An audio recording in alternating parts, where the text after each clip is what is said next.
Do të shkojmë në Kinë, në Pekin, do të flasim për vizitat kryesore të dy liderëve botëror që kanë qenë këto ditë atje. Fillimisht ishte presidenti Trump, pastaj presidenti Putin i Rusisë, të pritur nga presidenti kinez Xi Jinping.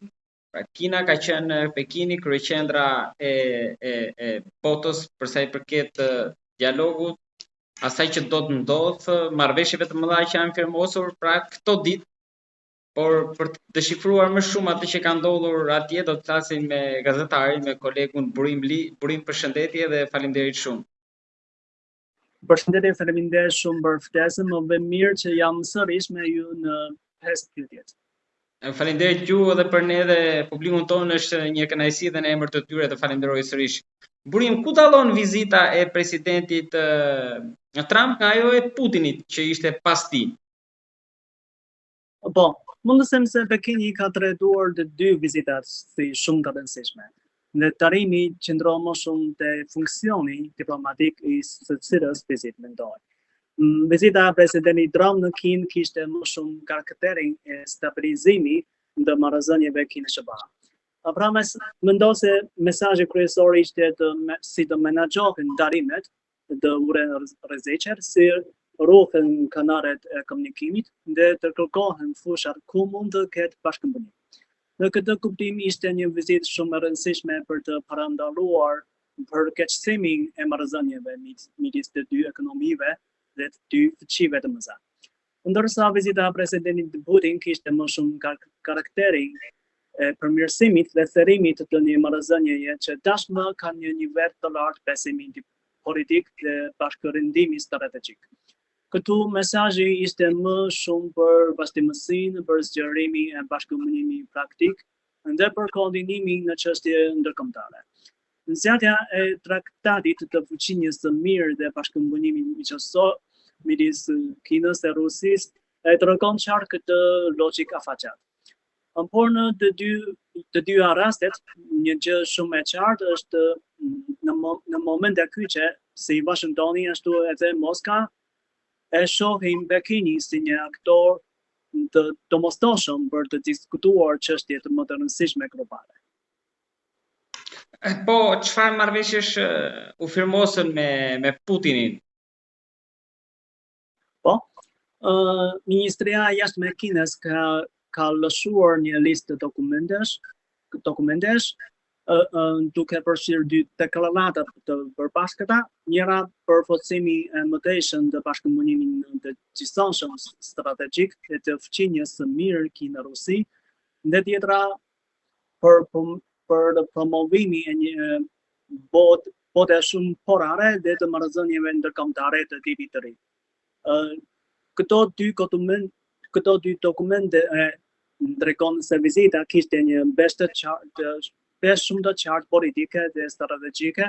Pekini dhe Moska duan të seksojnë vazhdimësinë e marrëdhënieve dyparëshe, por edhe koordinimi e dyre në çështjet më të mëdha ndërkombëtare. Dhe përveç tyre u nënshkruan dhe u shparen shumë dokumente bashkëpunimi në fusha si tregtia, transporti, shkenca, teknologjia, industri, arsim, kultura, media dhe bashkëpunimi universitar. Këto tregon se bashkëpunimi Kinë-Rusi nuk mbente vetëm në nivel deklaratash politike, por shtrihet në fusha shumë konkrete që lidhin me ekonominë, zhvillimin, inovacionin dhe shkëmbimesh njerëzore. Burim, por sipas mediave, ajo që ishte më e rëndësishmja, pra marrëveshja për tubacionin e gazit natyror, fuqia e Siberisë, nuk është firmosur në këtë takim mes Putinit dhe Xi Jinping.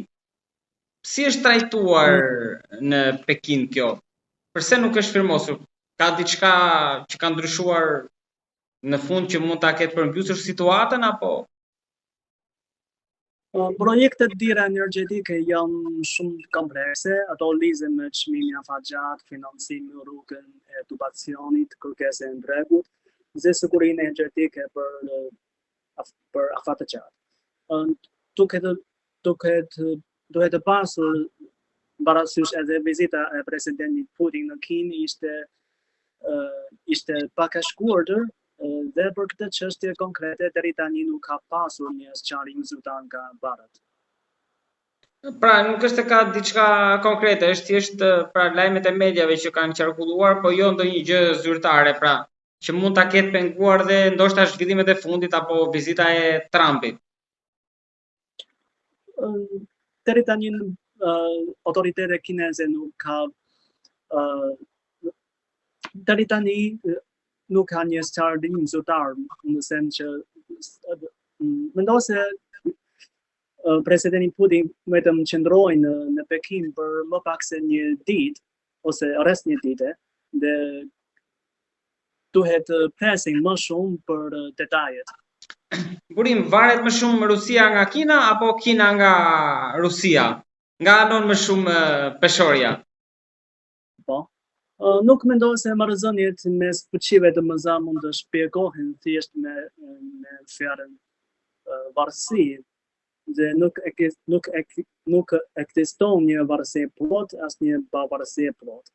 Dhe në botën sotme edhe fuqitë e mëdha kanë nevojë për njëra tjetrën në fusha të ndryshme.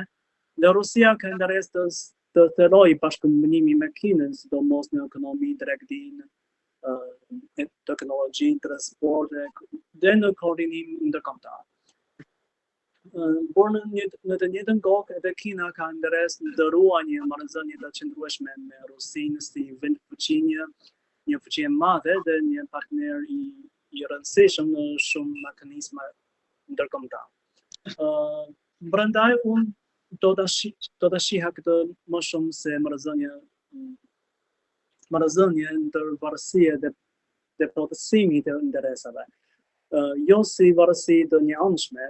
Në fakt qoftë vizita e presidentit Trump, qoftë vizita e presidentit Putin në Pekin tregon se aktorë të ndryshëm ndërkombëtar vijnë në Kinë me nevoja dhe pritshmëri të ndryshme. Secili kërkon të mbrojë interesat e veta, të gjejë hapësira bashkëpunimi dhe të komunikojë me Pekini në një moment ku roli i Kinës në çështje globale është gjithnjë më shumë të rëndësishëm. Për ta mbyllur gjatë kësaj bisede, po sipas deklarimeve zyrtare apo burimeve mediatike, atje është folur për dy vatra që janë të hapura në Ukrainë dhe në Iran. Po. Sa i përket Iranit, nga deklarata e Barëve mund të shihet se Kina dhe Rusia ka një shqetësim të përbashkët. Situata në lindje mesme nuk duhet të shtyhet drejt një konflikti më të gjerë.